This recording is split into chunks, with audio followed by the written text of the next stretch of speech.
Next up, inspect exhaust for leaks. Obviously, first we got to put the muffler back on because we had it off to do the axle nut torque and the rear brakes. So go ahead and put the muffler back on.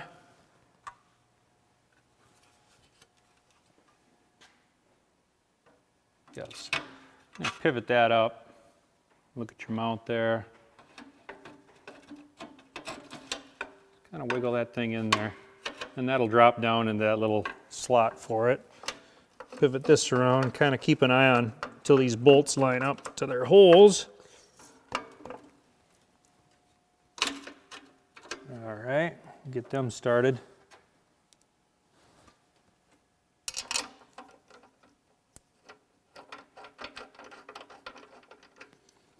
A lot better design here on these mounting bolts.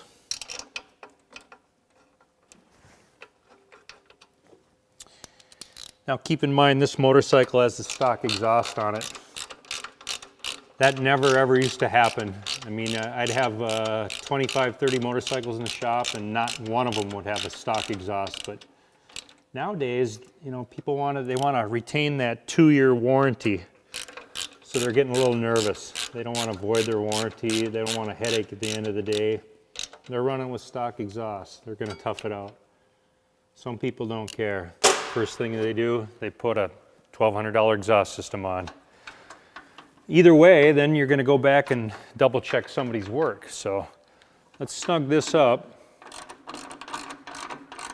And of course, over time, the more miles, the more time, the more moisture you get in your motorcycle, more problems you're going to have with the exhaust. Let's snug that up. Harley's got a torque spec for that. 38 to 43 foot-pounds torque. We're going to set her right at 40. These lower bolts, 119 to 144. I'm going to set them right around 125 here. Now, had somebody put a set of slip-ons this bike and they were aftermarket, you'd probably want to start looking at the mounting hardware here.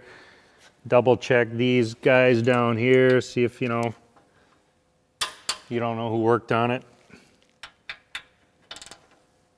See if they're all torque spec.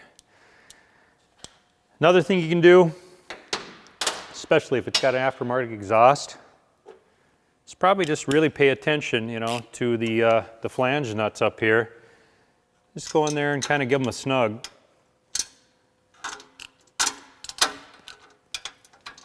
You know, just check them. I got a wobble head socket here. Kind of makes it nice. Little short 12-point socket, 1/2 inch. Kind of stuff you can check, you know. The bike's got O2 sensors. I mean, there's a lot of places it could leak. There's a little crossover here. So basically, what we're going to do when we run the motorcycle, Harley says you can put a rag over the end and listen for any audible leak. Just something you can check. I mean, you're going to get to know the sound, the exhaust note of your motorcycle, and if it starts getting abnormally louder, you probably got an exhaust leak. So pretty straightforward stuff. And then of course, obviously you want to wipe your fingerprints off here, because if you don't, you'll kind of bake them into your exhaust system. You don't want to do that. All right, let's keep moving on.